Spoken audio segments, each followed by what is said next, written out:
Oi! Pessoal, a aula de hoje a gente vai aprender o ciclo do oxigênio.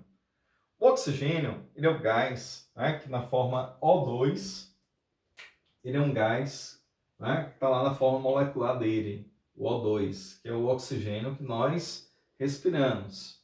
Então, respirar significa o quê? Que a gente está consumindo o oxigênio, tudo bem? Então, ó, o O2 inorgânico, ele vai fazer o quê? Que ele vai ser usado no processo de respiração, tá? E aí, é só a respiração que a gente vai usar oxigênio? Não. A gente usa o oxigênio na combustão, ou seja, a queima. Lembra aquela experiência lá da quinta série, né? Que você pega a chama da vela, pega um copo e apaga e abafa? Então, se você consegue abafar um incêndio, você consegue apagar o fogo, né? Então, o fogo é um processo de quê? De combustão. Então, só ocorre se tiver oxigênio.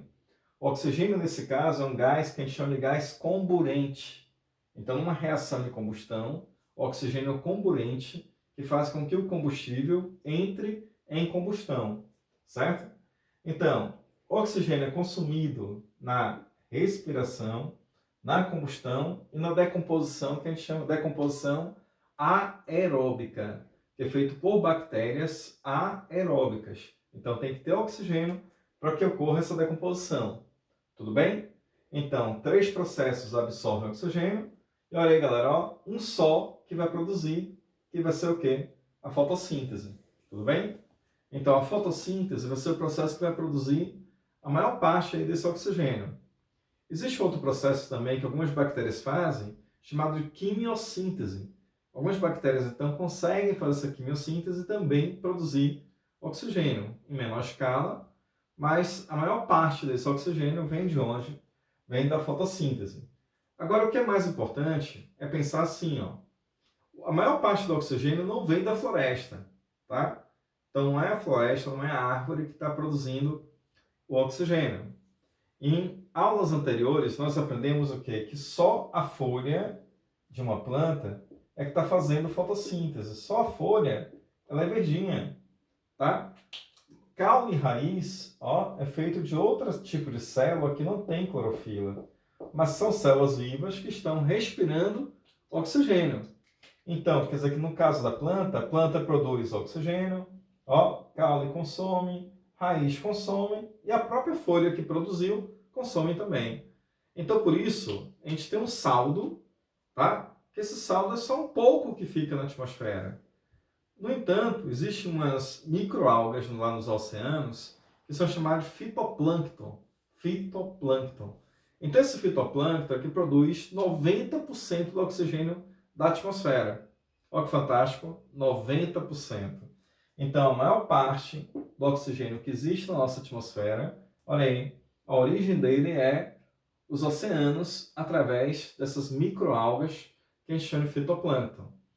Vale lembrar também que existe uma bactéria que começou tudo. Todo esse processo de produção de oxigênio na Terra veio a partir de uma bactéria chamada cianobactéria. E essa cianobactéria, a gente pode dizer que foi o primeiro ser vivo a fazer fotossíntese. E aí, com isso, produziu o que na Terra? Oxigênio, tá?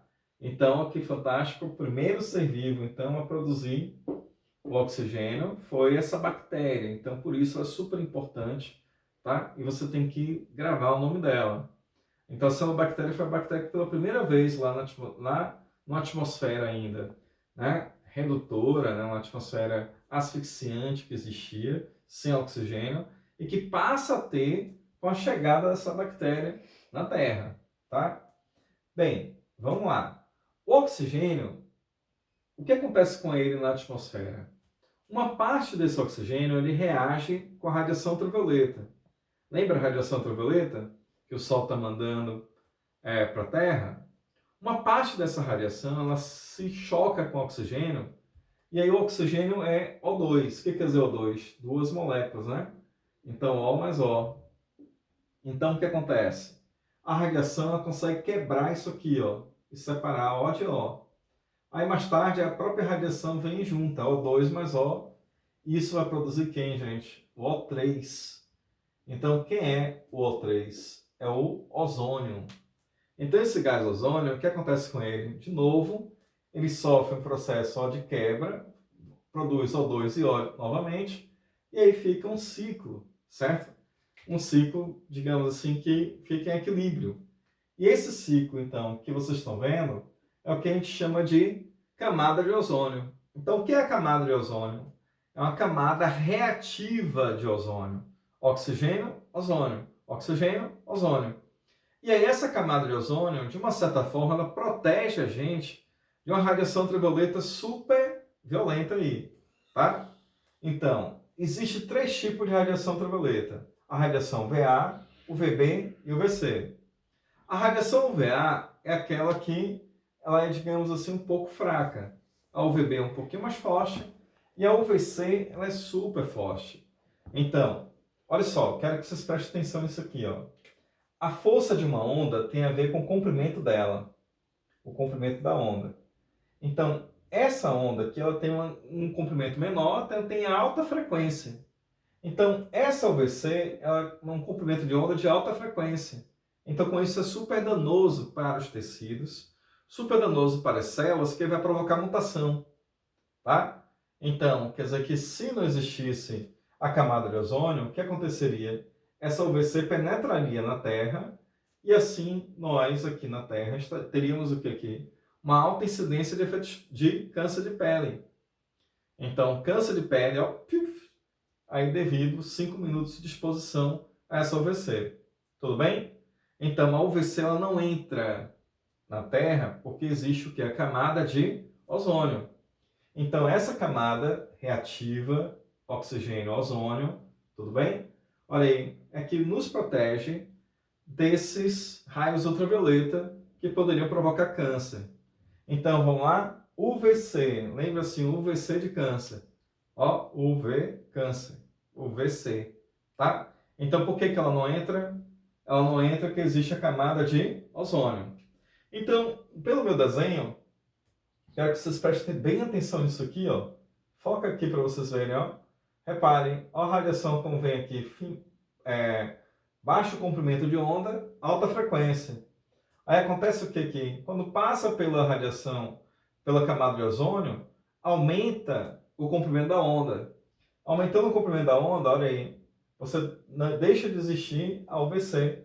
Ela não vai mais acontecer porque vai se transformar em UVB, UVA e luz. Então é isso que consegue entrar na Terra.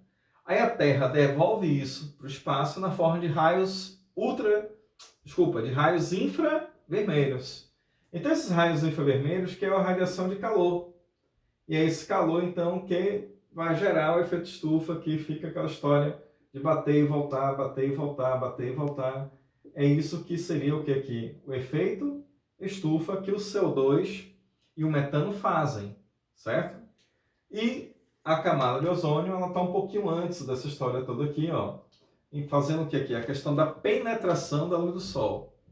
Aí pergunta, ô professor, e se a camada de ozônio fosse destruída, a temperatura da Terra aumentaria? Não. Certo? O que aumentaria seria a taxa de quê? De câncer de pele nos humanos. Tá? De repente, poderia ocorrer morte de fitoplâncton, porque de repente, o que aconteceria? Essa radiação ultravioleta poderia estar afetando eles, causar mutações em plantas, nos pólens, né? Devido a essa alta incidência de radiação ultravioleta. Tá? Bem, então espero que vocês tenham gostado da aula de hoje. Foi uma aula super fácil, né? Então, bem curtinha, tá? Mas a gente não pode faltar... Faltou uma coisa aqui, gente. Olha aí, ó. Já é terminando a aula sem explicar do CFC. O que é CFC? É o chamado clorofluorocarbono. E esse clorofluorocarbono era um gás que era usado na fabricação de ar-condicionado, geladeira, os aerosóis, aqueles desodorantes, lembra? Então, era usado. Então, se usava esse gás CFC como propelente. E ele ia lá para a atmosfera, reagia com a camada de ozônio e destruía. Quer dizer, ele fazia decomposição do ozônio. Então, ao decompor o ozônio, o que acontece? Aí, então, você reduz o ozônio, você reduz essa proteção. E isso provocaria o chamado buraco da camada de ozônio.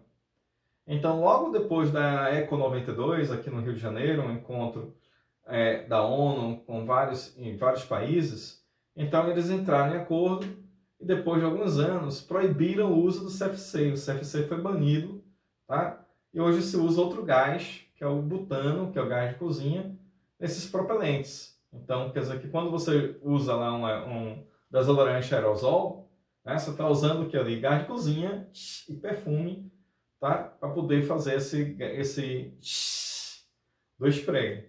Tudo bem? Bom, então, aula super fácil. Espero que tenham gostado. Valeu, galera! Oi!